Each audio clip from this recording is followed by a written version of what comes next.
You want to start or scale your property development business to 8 figures and beyond? Then you're in the right place. This is the Property XPerts Podcast with Ben Richards and Jack Diggins, two serial entrepreneurs bringing weekly insights from our award-winning businesses. In these podcasts, you'll learn how we found, funded and delivered over £80 million worth of property in the last 6 years, with templates you can use, deal analysis and deep dive discussions that will help you build your businesses successfully. We hope you'll enjoy. Happy Friday, everyone. Welcome if you haven't joined us before, and if you have, hopefully you already know who we are. But as the intro, Ben and I are serial entrepreneurs, and today you'll actually hear if one of us is Entrepreneur of the Year. We've got an episode full of nuggets and tips that you can utilize in your businesses because we run a plethora of businesses, and every week we share what we're up to. Others say that we're ambitious, transparent and creative, and that is mainly probably because we've got a goal to deliver 1,000 homes, which is £1 billion worth of property in the UK, maybe further afield one day. And we'll be sharing around our property and construction businesses how we are going to get there. We do have some investments open. I always say to our team, the only thing we really need to go external to our office is for investing partners. Kind of have everything else dialed down and well executed in our delivery companies. To sort of pull a snapshot on some of them, we have investments from sort of 300k upwards, ranging from joint ventures, some income generating portfolios which are supported by government income, and we also have some developments coming up. We pretty much, someone said to me yesterday who I met with, so how does it work? And I said, well, let's meet, let's understand what the requirements are for the investor. Let's kind of onboard them with our process, and we kind of always have something open we can collaborate on. So make sure you either comment or DM us if you are interested in hearing any more. It does look like we are about to secure a new office to resi conversion, which I think the equity ticket something like 2.4 million. Yeah. So that is something very, very active at the moment. So if that sort of thing floats your boat, then reach out. Excellent. So it's the 19th of September. Don't know where this year has gone. Seems to have absolutely slipped by. But in today's episode, we're going to be talking about a number of things. There's actually some really good topics later on in the session. So make sure you stay hanging around or put it in your diary to watch it back if you can't watch it all the way through today. We're going to kick off with Property Entrepreneur of the Year. Sounds glamorous. We'll be sharing what that is about. I'm going to be talking about negotiations, and actually when I was filling in the slide, I thought I should really probably write a book on negotiations, but we delved into it into a previous episode, and I've got some more tips to help you secure those deals. We're going to be talking about maximizing your developments with Aura Architecture, which is Ben's award-winning architectural practice based in London. We're going to be talking through the quarterly finance meetings and what that entails for us. A lot of people have talked to us about accountants and what they should expect from accountants, and we'll be sharing what we do with ours. And we've been around the market with accountants, so I feel like our process is very mature and well developed now. We're going to be talking about the XP Surveys portal and where that is at. We're going to be talking about the search for competition is actually part of the negotiations section, unless Ben, you want to talk about competition. No, that'd be my bad. We're going to be talking about tapping into your network. So the most cliche and cringy phrase that you will hear is your network is your net worth, or another phrase which is it's not what you know, it's who you know. But we're in a world of connecting, and we're going to be sharing how that may benefit your business. I've been on the phone back and forth this morning about fitting a sprinkler system, retrofitting a sprinkler system into a 7-bedroom HMO. This is actually the first time we've had to do this, so I wanted to share what that entails, what sort of quotes you could expect to retrofit a sprinkler system into your HMO. So hopefully that will be helpful. Number 9, and actually relevant to Ben's topic about the conversion that's coming back to us, the follow-up process. If you're not buying enough sites, if you do not listen to slide 9 follow-up, crack on and still not secure sites, because we'll be sharing the importance of follow-up. And then, as always, Q&A live in the week. Whenever you want to ask questions on any platform, please do get them over to us because we will answer them. And people pay us for our time to mentor, and it's free if you just ask us on YouTube. So I don't know why we don't get many more questions, but please flood us with questions. Nice. Let's get going. Yeah, welcome everyone. Property Entrepreneur of the Year. Property Entrepreneur of the Year. So, I mean, it's a bold statement, bold heading. The Property Entrepreneur Program is something that Dan Hill started, I think, 10 years ago now. And it's full of ambitious property entrepreneurs that want to grow their businesses. And I've been part of that program for the last year. Earlier this week was the awards day. And ultimately all these people that you can see on stage, if you're watching on YouTube, if you're listening on audio, then definitely head over to YouTube and sort of follow the slides that we're presenting, because there's a lot of visual stuff coming out this week. But ultimately, all of those people on the stage were fighting and gunning for Property Entrepreneur of the Year status. We started the morning with 10-minute presentations. So at the start of the year, we set goals around kind of what we want to achieve and what we want the year to be about. And the awards day starts off with that 10-minute presentation saying, have you hit your targets? What have you achieved this year?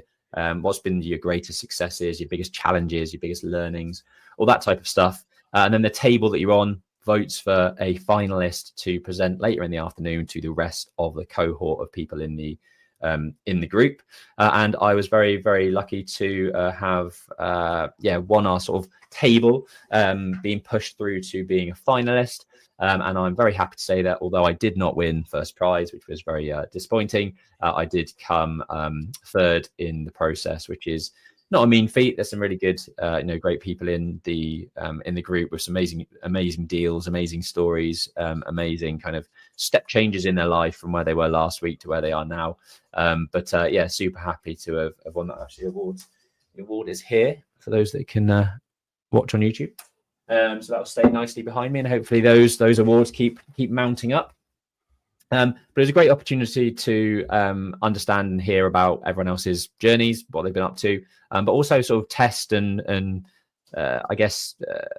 test my sort of presentation skills. And I learned a huge amount. There's some absolutely fantastic speakers and really kind of natural presenters at the event, and I took away a lot and learned a lot in terms of what I can do better to be a better public speaker. And people sort of generally think that I quite enjoy getting up there and that are naturally pretty good at it, but I'm shitting my pants most of the time. Like it's not something that I do enjoy it. I enjoy the challenge of it, and I enjoy the feeling afterwards of kind of having got up there and kind of pushed myself outside of my comfort zone. And ultimately by the time I'm getting off, I'm like, need a drink of water and I'm shaking. I'm like, oh God, I'm glad that's over. But I enjoy the process. I enjoy the feeling afterwards, but it's definitely not something that I find sort of super easy. But yeah, great to be one of the runner-ups. There's some really tough competition. One of my biggest successes, which you can see on the screen, was my little boy Teddy. Obviously he was born in November, and he is a breath of fresh air and the smiliest little baby I've ever seen. So it was nice to kind of show him off to the team. I wanted to go into some of the things that I did talk about. I can't sort of show my whole presentation, but there are a couple of significant things that I wanted to talk about. Go on. Before we go into that, I've got a question about public speaking. Yeah. When have you been most nervous to public speak? When have I been most nervous? Good question. I don't like this type of thing where it's a presentation that I've prepared and I'm kind of I know my shit. I've done it. It's me. Those types of things I'm less nervous. I've never been a best man at a wedding, but that for me is like I would be shitting my pants doing that, or any kind of thing where I have to think off the cuff, or I have to kind of entertain or tell jokes or tell stories. That I'd be really nervous to do that type of stuff. Like you like co-hosting sort of Brendan's events and all that sort of stuff. I don't think I could do it. I think I need more structure. I need to sort of know what I'm talking about, and yeah, I guess I'm not quick enough or sort of like witty enough to kind of to cope with the sort of like off the cuff type stuff. I can't really think where I've been like super What's the most nervous you've ever been? Interesting. I was thinking about this the other day. So obviously I've asked and I've accepted to host the Property Investor Awards, which is 950 people this year. And that's obviously like, I think Baker Street Property Meet, we spoke in front of about 300 people. So it's like three and a half that times the most that we've ever done. I love panels because you just go unprepared. You can say what you can say. There's nothing that you can slip up on or miss. I would have said the two main points, the two main areas I've been most nervous is one, in the Goldman Sachs, I had to do a presentation for my final piece that had to be 7 minutes. And I found that more stressful because you have so much to go through. I had to explain all of the businesses and then my growth plan in 7 minutes. So time, you can't fluff up, and you're also doing it to your whole cohort and your Goldman Sachs board. So that was one of them. And then actually did my best man speech for my brother in Italy. And I found that really difficult because it's not for me. If I cocked up about talking about a business, I don't really mind because it's just, it's our businesses, right? It's life. But I had to make it good for them. So I found quite a lot of sort of pressure that actually this isn't, it doesn't really matter what I say as long as, you know, they're happy. Well, obviously a best man speech is a little bit of ripping into the groom, but that was probably the two that I was most nervous. And actually I found since COVID, where we had such a block where you're not speaking in front of people, I found that going back into that took quite a lot more. Like before, I used to just go up on stage and be like, blah, de, blah. But then when COVID happened, you didn't see people for like a year presenting because no one was organizing events because they didn't want it to be cancelled and lose their deposit. So I actually found coming back from, we actually did the property, I think it was the Property Elevator live event. Do you remember? Live, I was like, cool, I'm a bit nervous. And it wasn't like that daunting what we were doing. So yeah, probably those two. But yeah, I reckon I'm going to be cacking it for Property Investor Awards because that's a lot of people. There's a lot of people. Yeah, I mean, you'll be absolutely fine. But it is. I think you did it as well. Sort of growing up, I did a fair amount of sort of theatre stuff growing up. Yeah, I think that was massive in terms of like growing my confidence and ability to kind of stand up on stage and kind of cope with it. It still pushes myself out of my comfort zone. But I feel like I have done a lot. Like I have, from a theatre perspective, like thousands of people over, you know, course of numerous weeks and things like that. But you know, that was a long time ago. Unless, you know, I guess at the time you're probably a bit more, I don't know, you don't care as much, or you're not really aware of kind of the pressure as such when you're a young teenager, for example. But I do remember I did have I was sort of one of the main lead characters in one of our like school productions, and I forgot my lines, and I was sort of stood there. It was incredibly embarrassing. I couldn't remember my lines, and then somebody shouted the first line from the side of the stage, so I said that line, but it still wasn't good enough for me to remember the whole lot. So it was like 3 or 4 lines where basically I forgot it. Somebody said it from the side of the stage and then I repeated it. Then I forgot it again. Somebody repeated it at the side of the stage and then I forgot and I repeated it. And it eventually took a while to get in the swing of things and remember what I was actually meant to be talking about. But you know, looking back, like that's probably the most like traumatic time that I've had up on stage in some sort of like public speaking, like theatre performance. But yeah, when I'm talking about something I know about and I've prepared the decks and I'm, you know, it becomes, I think, then more about, like you've said, keeping on time and not kind of keep saying the things you want to say, keeping that sort of cadence and momentum, you know, entertaining where you can, like throwing in the odd joke and, you know, hopefully presenting it as best you can. But yeah, I don't find it easy. I do enjoy the satisfaction afterwards, you know, the fact that that the challenge is there and I've sort of overcome the challenge. I've done it. I've sort of, hopefully done it to my best of abilities. But as soon as you come off the stage, like, oh shit, yeah, I should have said that, or I messed that up, or I get that, and I think everyone kind of probably goes through the same thing. But I think the presentations went fairly well yesterday. I mean, I came third, so it must have been all right. I think there's definitely an amount of in this type of thing, I probably should have added a bit more emotion and maybe shed some tears around kind of the difficulties that I've had and stuff like that. And I think that would have helped. But yeah, I just wanted to go through some of the bits in the slides, some of the successes that I've had, or we've had. My sort of biggest second success has been this podcast, really. We became monetized back in July. We've made through ad revenue almost about $56 now, which is not, yeah, we're almost hitting our $60, which I set as like the limit of when we hit $60, they'll release it to our bank account. So we'll see $60 drop very soon, which is very exciting. It was more about the milestone of kind of, it's something that I've been trying to do in Aura Architecture.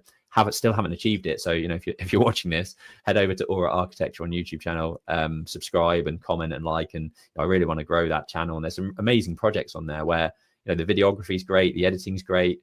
The projects themselves are great. It is a bit frustrating that I feel like we've put a lot of effort into that and we've not got to where we want it to be. But yeah, please do share and follow that channel as well. It's obviously listening to the Property Experts podcast, but this has been a great platform for us. We've raised investment. We've worked with a lot of people that we'd never met before from a consultancy perspective and helped their businesses and push them forward. Hopefully it's very valuable to you guys. And then third significant success is actually XP Surveys. This year we've actually smashed it. We've sort of steadily grown over the last 5 years, but we've invested over £100,000 into this business, Jack and I, and sort of personal funds to kind of get it off the ground and build the foundations, and those foundations are built. And this year we're sort of starting to see the fruit of the labor, and over the last sort of 12 to 18 months, that 100 grand has come back. We're now at a point where the business is genuinely profitable and creating and generating really good profit, really good sort of profit margins. We will end up being over £500,000 in revenue this year. And I know that sort of revenue is vanity, profit is sanity. But we're hitting that profit margin, those profit margins as well. So, I think we can get this business to be a 25-30% margin business, multi-million pound revenue. And I'll come on to the client portal that we're creating and how that's going to help set up that growth over the next couple of years. But significant success number 3 for me was XP Surveys. Biggest lesson, and you can't see the screen if you're tuning in on audio, but it's a clock that's disappearing into money. Time is money, effectively, with all developments, with all property. When you're holding debt and projects get delayed, you are basically just pissing money against the wall. All that profit margin that you think you've got baked into your scheme just starts to dissipate. And yeah, that's one of the key things I think this year has been made very clear, that time is just crucial to keep everything on program and to be as fast as you can delivering sites that you can be. One thing that I haven't touched on yet actually is that there's also deal of the year. So around our individual tables, we all present a deal, and that also gets nominated to the finalists to get up on stage and present again to the rest of the team. And I was nominated for that as well. So I was finalist for deal of the year, finalist for property entrepreneur of the year. So it was a very successful day. This deal kind of was a solid kind of 20% return on gross development value for us, like sort of the typical type of thing that you want to look for when you go into a development, but it was smashed out of the water by Mark Powell and the Powell brothers down in the southwest. They absolutely killed it. It was a very similar deal to St Helens Mill, which you've heard us talk about before, where ultimately it was a office conversion to, I think it was 11 flats. Got all of the money out on refinance, baked in £1 million worth of equity, have a net cash flow position every month of about 12 grand. It was an absolute stonking deal, so fair play to them. And he sort of said all that, and that in itself is an incredible deal. And then he was like, "Oh yeah, and we've got some land at the side that we're going to build 8 flats on." So it just it's the gift that keeps on giving for them, I think. So fair play to them, and hopefully we can create some more deals of the year and be finalists and potential winners again next year as well. Cool, there you go. That's the Property Entrepreneur. Love that. Very good. Very good. I think we'll talk about public speaking next week and some tips maybe. But into negotiations.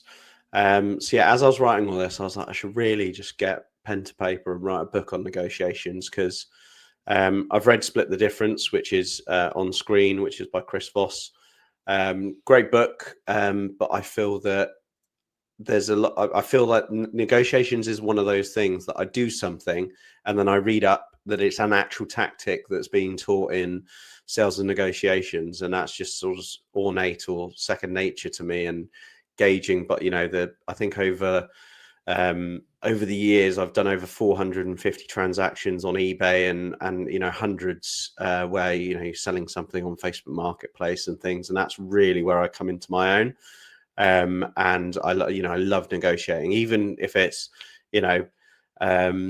building rapport with a waitress or waiter and trying to get some free bread. That's kind of like where I thrive, and I love those easy wins and quick wins, and and actually to the point where I sometimes actually in the public domain, when I'm let's say I'm selling something to a family or whatever, I have to actually like switch it off because I know that I will come off better off, just because that's what I do.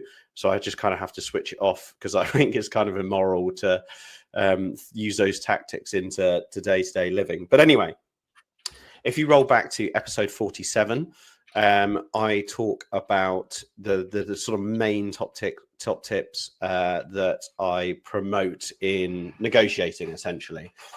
So to summarize and sort of refresh people's memory, if you haven't watched that episode, but I'd highly recommend you go and watch that, is the first part is fact finding.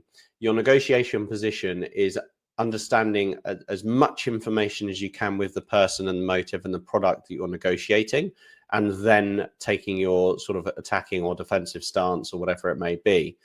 In that fact finding process, you have to understand the motives of the seller, because often people think negotiation is all about price point, all about what do you get it for, such and such negotiated a 50% discount. That's not the main driver in negotiation, because you can negotiate on many things: payment terms, timeframes, throwing in extra things, and understanding the motives is really, really, really important. To give you a prime example of that, the last deal that Ben just showed you in Marlow, we managed to secure that over another developer because we understood that the seller didn't want to sell it to the other developer. So it was less about price and more about preference.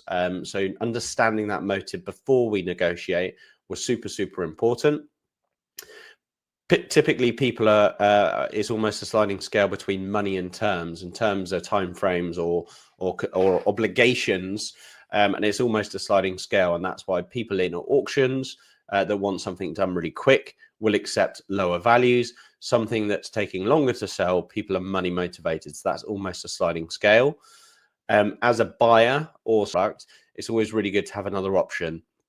The reason I say that is because if you're, for example, looking for a particular product and you want exactly that, you're losing the benefit of being able to walk away and get that product or service elsewhere. So make sure you've got another option to improve your negotiation on that position. I talked about going lower than you think, because it's difficult to gauge where their sort of bottom value is, and I think if you go lower you can always work up, but if you go in too high, it's very difficult to then work back down. So you're preventing having to it's a common theory. If people go, well, what do you want, and you say, oh, 50 quid, and then they go, yep, sure, no worries, and you think to yourself, God, I should have gone higher. That is a prime example of going lower than you think. If someone is confident, condition the proposal to their confidence. So for an example, I bought a car a few years ago, and I think I might have actually used this at some point in the live, where the seller said it will pass its MOT fine. And I said, fine, I'll pay you X amount now and I'll get it MOT'd. And when it passes its MOT, I will pay you the final balance. The car didn't pass its MOT, so I managed to negotiate that final balance being less. So call them out on their confidence, because the beauty is the eye of the beholder, and they're always going to say the best outcome. And to replicate that for real estate, you've always got these landowners that go, my land's worth £1 million because I can get 50 houses on here. And you go, okay, I'll pay you, quick maths. What's £1 million divided by 50? 20 grand. Yeah, 20 grand. Nice maths. So you could say in that particular instance, okay, I'll pay you £20,000 per plot. Therefore, if they're right, they get £1 million. But the reality is you're probably going to go to planning, get knocked back, get 23 units, and then you call them out on their confidence, and then that's their problem. And this last point is get the middle ground close to you, which kind of ties into going to lower than you think. The word split the difference or never split the difference in the book is basically saying that if you're negotiating and they're at a value and you're at a value, the middle ground is a common tactic to use for negotiation. So if they say £5 and you say £10 and you say £7.50, let's meet in the middle as a common negotiation. If you go in low at the outset, you're reducing the middle ground closer to your original proposal. I'll come on to that a little bit more. So the additional things that I'm going to share today actually came about because I was training one of the interns about a deal that came back to us. So we offered to buy a house. We offered £300,000. It's guided at £350,000, and you can guess what they came back in at 325. So these are the sort of examples that I said to the intern that we could go with. First off, I want to understand the competition, because you don't know how bullish you can be if you don't know if they've got another buyer, if they've got tons of viewings, and if they're in a position where they're in a stagnated sale, where there's not a lot of other hope in anything else, you can be a lot more bullish and push a better result. So the first thing is back to the fact find out the competition. So I'll say to the agent, appreciate you coming back. We obviously have our offer. They've asked to sort of come mid-ground. How's the marketing going? How many other people are interested in this? And you can say that to the agent, because they're typically salespeople and they would expect that question. I kind of went back to my intern and said, once we found that out, we kind of have two options. We can either be quite bullish and risk of loss. So if it comes back that there is quite a bit of it, no interest, we could take it away from them. This is called a force. What's it called? This is called sort of taking it away from them, and almost that's the term I was looking. Fear of loss. So the seller is now, I've got a buyer, they're interested, they've offered 300 grand. Let's go in at 325.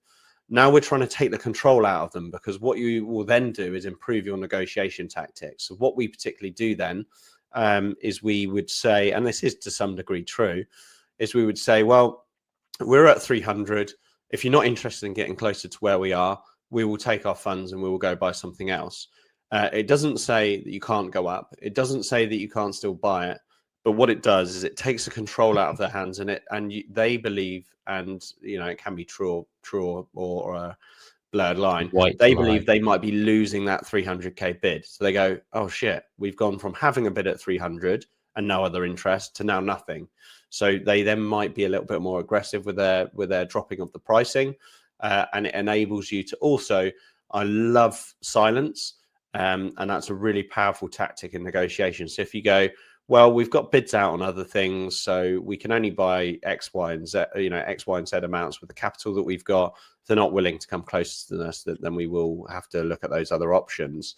You can still come back and go, actually, we will rise to 325 or whatever it may be, because they don't know what you're doing externally. But that is taking the control away from them. Now, let's assume that they do have other interest in that particular property, and there is competition, and they've got some people bubbling away that might be interested. You realistically might be better off, and this is a prime example, in just agreeing to split the difference. Now, what I've talked about bringing the middle closer to you is we offered 300, it's guided at 350, they're now at 325. So if we now suggest we do split the difference, it seems like we're being fair, and we could go in at the midpoint between 300 and 325, but that middle is a lot closer to our value than it is theirs. The middle is a lot closer to us. So we could then go back to try get this tied up, and that may be one, because there is valued competition, two, because we're at a concern of fear of loss. So we're worried we're going to lose it, and that's revenue to our business and a project that we can bring into our pipeline. And it's all about gauging that third party sort of motive and seeing what you can agree. Above all of this, definitely get the agent on side. So with this particular property, it's a house. That particular agent, unless it's a big corporate entity or an investment company, will probably only represent that client every 10 years. So they're thinking, even though the client's paying me, I probably want to side with this investment company because I could get 6 sales a year out of these guys, whereas I've got 1 sale every 10 years out of these guys. So you kind of want to say, look, we're here to do a deal. We want to build a trusted relationship. We want to buy multiple properties. We've done that in local regions, or we do that locally. We buy this amount a year. Can you work with me to try and get this deal over the line? Obviously, if you're flipping it, offer them the resales if they're any good, and bring the agent on side to work with you to get the deal tied up. So it's just a prime example of a project that we have bid on yesterday. It's come back, and I just wanted to sort of share how we would managing that negotiations. Comment if you think I should write a book on it, because this is only scribing the surface of negotiations. Might come back and bite us on the arse though, because I have actually had sellers like look at us online. I wrote an article years ago, a blog that went on our website that said that you should always offer with a like a very nominal value that isn't rounded. And it was funny because I bid on something as a flip in Henley on Thames, and the buyer came back and said, "Why haven't you offered with rather than offering 500 grand, £506,000?" So maybe a negotiation book in the public domain might not be a good idea, because people think, "Oh, I'll read his book and play him at his own game." But I think that is.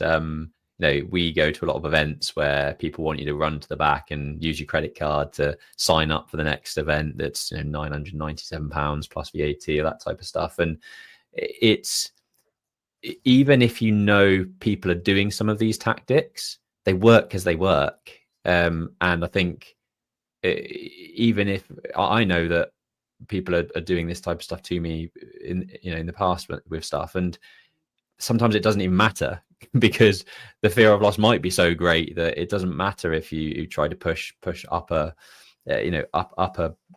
buyer's offer, for example, because you want to sell it as well, and you just you do get that fear of loss and just want to move things forward and get a deal done. So even though you might know that people are using these types of negotiation tactics, sometimes it doesn't even matter.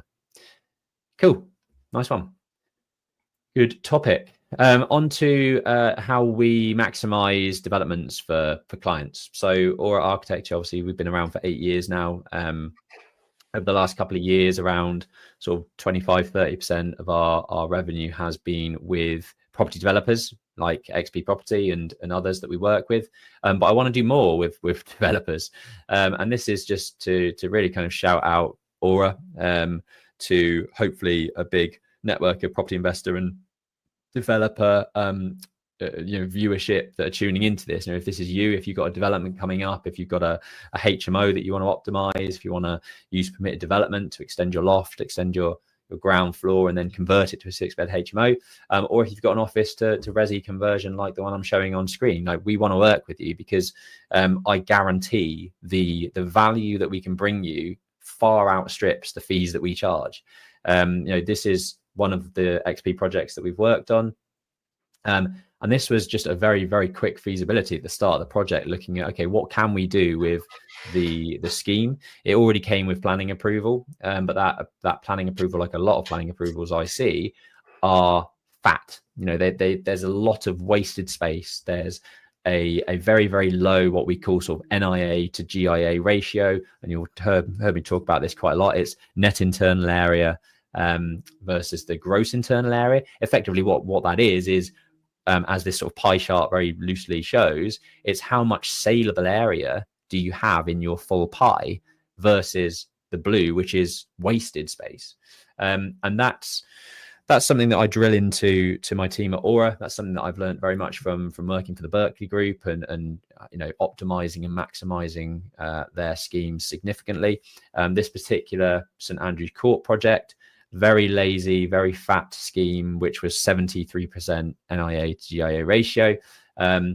After kind of some quick feasibility studies, looking at the layouts, looking at where we could trim stair cores, remove stairs, rearrange the layouts, trim the wasted space, we managed to increase this up to 89% optimization. So, that's 16% increase in saleable area. So 16% increase in effectively, gross development value. And And that is the type of thing that we want to be doing for more developers. So if you tune in regularly to this, why are we not working with you? Reach out to Aura. If you've got a project you're looking at, we're happy to look at it from a feasibility perspective. I had this conversation with somebody the other day where they wanted us to do a feasibility study. I said, look, we can do that on an hourly rate basis. And I sort of said, I stopped in my tracks. So I was like, doing this on an hourly rate basis, this is where the value is. That literal like 2 hours of us looking at your scheme at the front end and looking at the feasibility of what we can get out of the site, that's the massive value to you as a developer. Those conversations are what adds hundreds of thousands of pounds to your bottom line. And you can get it for a fraction of the price, really, in terms of that initial sort of feasibility study. There's clearly a lot of work that still needs to go into refining and fully detailing those options and taking it through planning. But those feasibilities are really where kind of the value is added at that front end. So yeah, we want to work with you. If you're a developer tuning into this regularly, why are we not working with you? Reach out to Aura. It's info@aurahomes.co.uk. Let's try and get a project over the line and work with you and show you the value that we can bring. Cool. Just shout out, really. Quarterly finance meetings. I can vouch for that as well as a client. Yeah. I just wanted to share this. I think we've talked about it before, but I find that I know dozens of property developers or property investors that actually really struggle to get the right accounting and financial management control. It's really difficult because we're kind of the size we should have an FD, but it's such an expense for a non-fee earning. When I say fee earning, delivery type project management or acquisitions role. We're kind of on that precipice of really having someone full time and not. So we actually lean on our accountancy advisory, including tax and an accountant, to help us with that. We're quite a large group of businesses now. I think there's circa 20 companies in the groups, and that requires a lot of management. There's a lot of moving parts. If you stepped into a family-run business that's been running for 35 years, there'll be consistencies that you could sort of incrementally improve on. But everything's kind of is what it is. Whereas our business, there's nuances that we haven't seen before, time and time again. And you want to be attacking those looking forward rather than looking back, because when they're looking back, your structure might not be correct to benefit the business from a cash, profit, even tax perspective. I think it was one of our boardroom members sort of asked us the other day, who's your accountant, and how would you go about picking an accountant?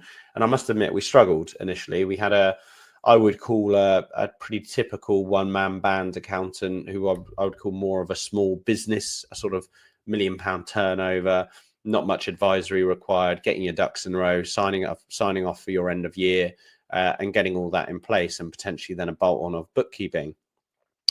But we've learned that what we do, every building that we buy, there's capital allowances, there's VAT to be considered, there's tax to be considered, there's money structure and movements to be considered, there's obviously balance sheets, working costs, P&Ls. VAT is obviously an absolute minefield, but there's tons of things that are going on that we need to be forward planning. And that's also, income for the directors. That's also what funds are going where and how we're allocating our numbers. So if you came to us and said, right, I want to see your updated management accounts for your business, are they actually not only correct, which is a admin kind of thing, but also is everything structured so that going forward you're being logical with your money management and business management? And we decided when we were moving accountants the last time that we would actually agree a quarterly meeting where we just go through everything that's changing and everything that's new, and actually the scope of works of what we agreed in the last quarter. I do kind of find sometimes we go into those quarterly meetings and we're still discussing things from the last quarterly meeting that need to be adjusted or changed.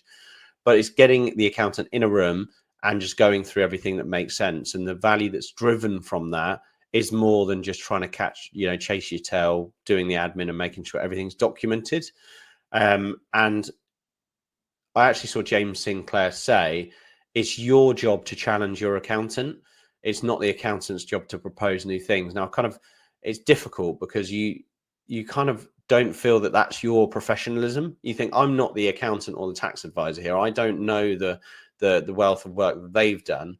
But what I think entrepreneurs are really good at is being like, how else can we do that? How else can we do that and avoid that cost? How else can we do that? And actually probing them to help you come up with design solutions that work better for you or your business. And that there's business cases across the decades where people have just been smart of how they've managed that process and actually been more successful saving costs than actually making more revenue.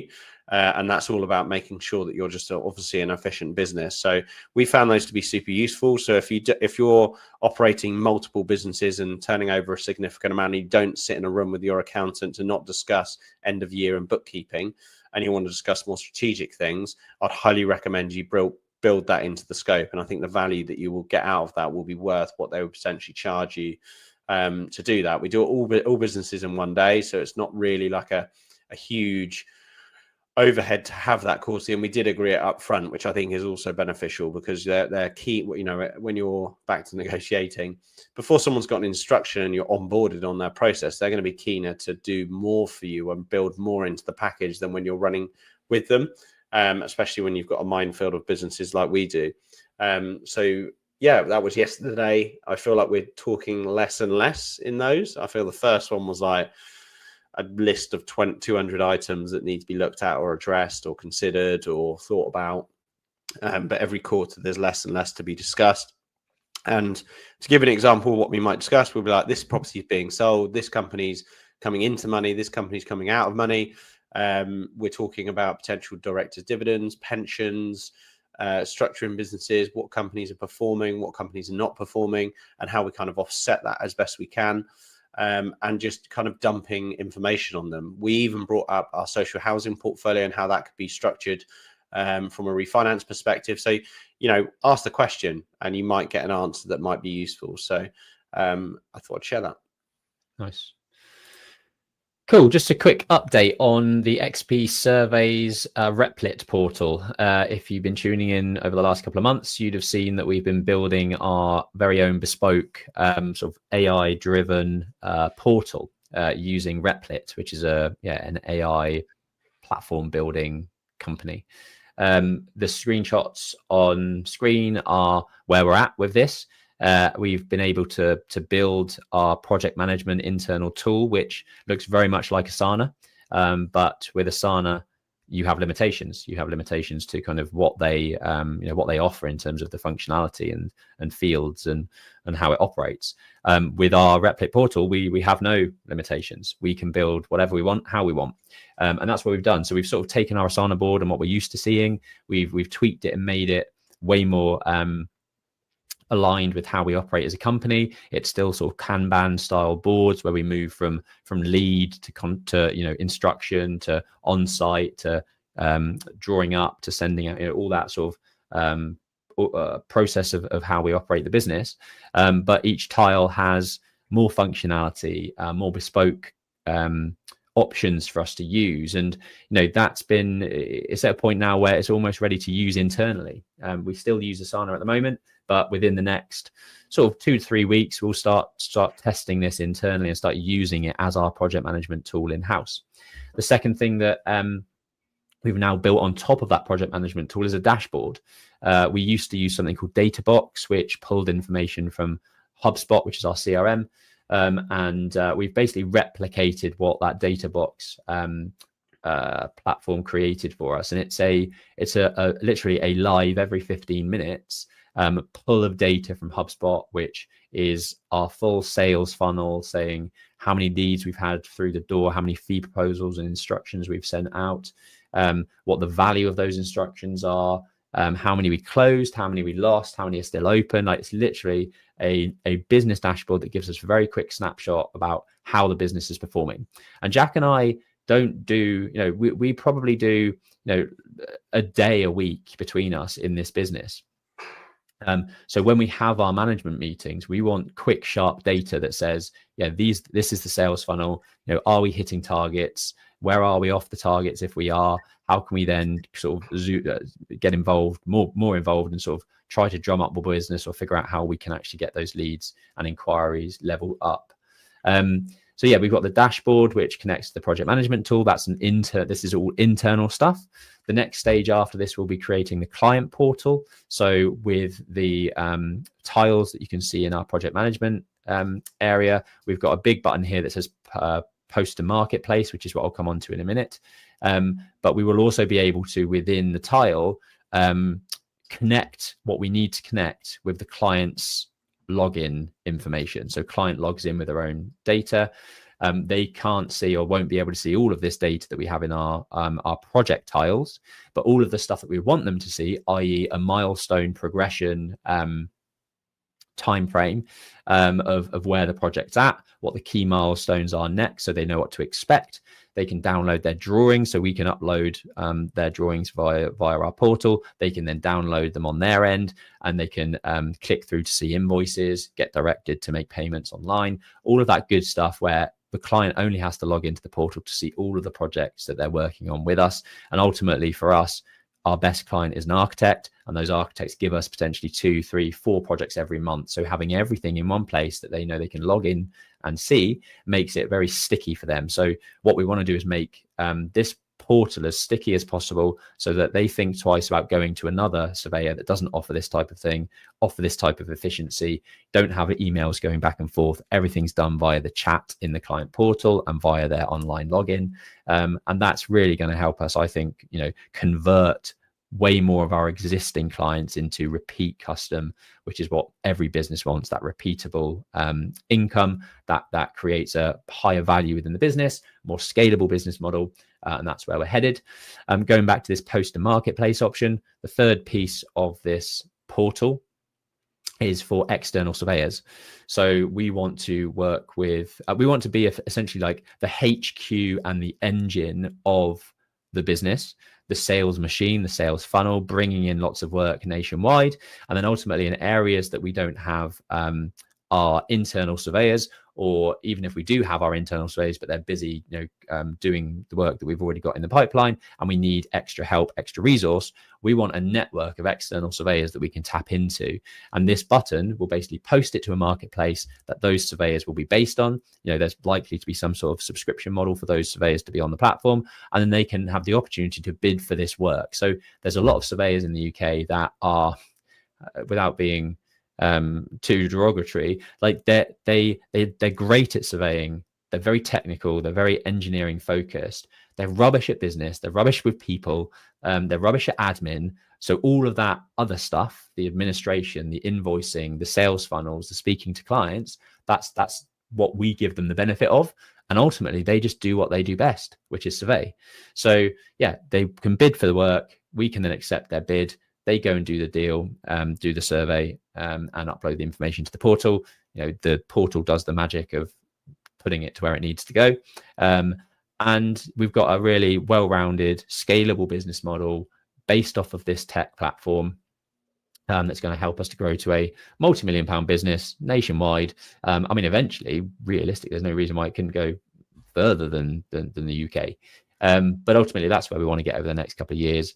This is the start of it. We're going to be testing it in sort of beta phase over the next couple of months. And Aura will be the sort of the test case architect practice that starts testing our client portal, so we can tweak the bugs and make it better and improve things as we go. So yeah, super excited. This is, up to now, it's been 5 years of sort of growth within the business. But this is going to help us scale the business, over the next couple of years to a multi-million-pound business. Cool. Tapping into your network, and Jack actually sort of touched on it with the quarterly meetings, and we did mention our social housing portfolio to our accountant. What do accountants do? They manage people's money, and they obviously have quite wealthy individuals that they manage. So, asking the question is what I want to get into here. You have a massive network. You don't realize that you have as wide a network as you do until you start telling people your problems, telling people what you need, and actually speaking to people about kind of the challenges that you're having, because most people want to help. It's sort of human nature to want to help. And the conversation with our accountant, for example, led to, oh, actually, I do know, this this particular person who's a client, I can make an introduction for you, or let me speak to James, our CEO, because he mingles with a lot more people than I do in terms of somebody that might be thinking about deploying some capital into the social housing space, for example. But tapping into your network is so crucial. I went to the day before the Property Entrepreneur event. They have what's called a supper club. So it's sort of generally 10 to 15 people that want to meet up the night before. It's led by one of the hosts and one of the speakers, round table kind of discussions. And at that event, I sort of voiced the problems and challenges that we're having. And off the back of that, there are 2 people now that are essentially kind of being our own marketing team in presenting our deals and our supported living portfolio to people that they genuinely think might be interested in it. So by shouting about the challenges that you have, by discussing the problems that you have and the sort of leads and needs that you're after, you're gonna find solutions to your problems. And sometimes you just never know where those solutions will land. But by telling people, expanding that message into your network and their wider network, you're going to have way more success with your businesses. That was it, really. Lovely. Retrofit sprinklers in 7-bedroom HMO. Did you know that sprinklers are a requirement now in housing in Wales? Really? Actually, just full requirement, yeah. As a bog standard, yeah. They are trying to bring that to the UK. You think they will? Oh, they're sort of trying to. I mean, everything above a certain height needs it now anyway. But So the reason why I brought up that in Wales is because I went to see Dorian. Shout out Dorian. I don't know, probably 2 or 3 years ago, and I was talking to him about his sprinkler systems that he has to fit in. It's kind of one of those things that now just falls into the package, and he's kind of used to it. And I was like, cool, that must be expensive in your unit rate, because now when you're building 30 flats, you've got to have 30, essential individual packages as well as the communal packages to deliver that. And then housing is the same. He said one of the bigger difficulties is actually getting the water supply. And then typically if you can't get the water supply because it is significantly more water that is required to pressurize the systems, you then obviously have to have tanks. But he spends about 2.5K per unit on a new build, which is super cheap. I think if you did it in the UK, it would be more. But I just ask a quick question. Are you installing sprinklers or a suppression system? Sprinklers. Cool. Yeah. And because this building is 4 stories and it's currently got the consent for a 6-bed, and we're going in for sui generis for a 7th bed, we had to fit sprinklers throughout the property. And I wanted to sort of gauge you on a price of what that would cost. So this particular house, we're doing a 1-story rear extension, loft conversion, having basically 2 rooms per floor, and then in the loft, the 7th bedroom. Not a hugely extensive system. It's quite straightforward. Obviously, we have to have it in the hallways, stair core, communal living space in the kitchen, all the way up to the loft. As well as other fire compliance such as fire doors, door closers, L2 fire system, AOV on the top floor, etc. But this alone, as the retrofit sprinklers, is actually £10,600, including VAT. And the reason I wanted to share that is because that might not be a budgeted cost that you'd have. I know that speaking to Ryan Beaumont, who also like Dorian on the ground up, he has to do this with all of his sui generis properties, as well as upgrade the fabrics of all his houses, and it's kind of pushed out the viability for him to deliver HMOs anymore of that scale. This is the first we've done of it. Our last 7-bed, we didn't have to do it because because it's a slightly different structure in terms of the living access and fireproof protection areas, etc. And that's the cost. And actually we really struggled to secure a domestic retrofit sprinkler company. We probably went out to 20 different companies. Most of them said it was too small for them. Most of them said they mainly deal with commercial and not when I say commercial, if you're developing a block of flats, even though that's a residential outcome, it's kind of a commercial contract because you're going in with a new build or a conversion at that stage. whereas retrofit domestic is really difficult to find a provider. And I kind of feel that we're paying probably more than what it would be if there was more, basically what I'm saying is an opportunity in this space for domestic sprinkler companies. But that's what it costs. I think if we didn't go up to the top floor and this was a six bed, it would probably be a couple of grand cheaper. So you could kind of, I think if you budgeted sort of £1,500 to £2,000 per room, £1,500 to £2,000 per room, you're probably not far off, which is painful. I don't think you would need it if it was an extra. If it was only 3 stories, I don't think you'd need a sprinkler system. Yeah, correct. Which is the way up, really. You can think to yourself, should we stick to a 6 bed and not convert the loft, or should we actually convert it and go for the 7th bedroom? The loft on this particular property and the sprinklers is probably another 40 grand on the contract. So it's probably just about worth it. But if you had 2 rooms up there, that's obviously a huge game changer anyway. But yeah, I thought that would be worthwhile sharing. Something just came into my head, but I've lost the thread now. Oh, that was it. We had a call from them this morning, and I thought I'd share it because our builder's not happy. And they basically turned up on site and said, we need all of these boards lifted up for us so that we can fit our systems. And I sort of said, well, how did you think you're going to get all your pipe work and fixings within the fabric of the building? And they sort of said, well, we don't have those tools. And I said, fine. So this is actually the technical drawing that they shared of their systems. If you can see it on YouTube, happy to share that with anyone if anyone wants it. And I said, can you mark up on that drawing where you're referring to? And then we can address it from there. Because if it's everything, that's pretty, difficult for me to then get the actual main contractor to then go around and sort of help out the essentially the fire person, the sprinkler person. So I finished that conversation, then I immediately got a call from our builder who said, do they effing want me to carry their tools in and wipe their arse, basically? Which was quite comical because I kind of felt the same way. I was like, you've been to site, you've quoted for the work, what's there. Like, it's not like they've done a desktop appraisal on this. They've literally wandered around site. So just be careful that when you are getting these consultants in, that they are prepared to do the, exposing and also repairing works that they may require. Nice. Cool. Follow up. You could probably just keep pressing next because I think there's a few. So, Ben mentioned at the beginning of the call that we have a conversion scheme that's looking very positive in actually a really good location that we were technically outbid on, and it's come back. We've also had a couple of houses recently that we followed up on and asked how that progress is coming on those houses. And, the market's difficult.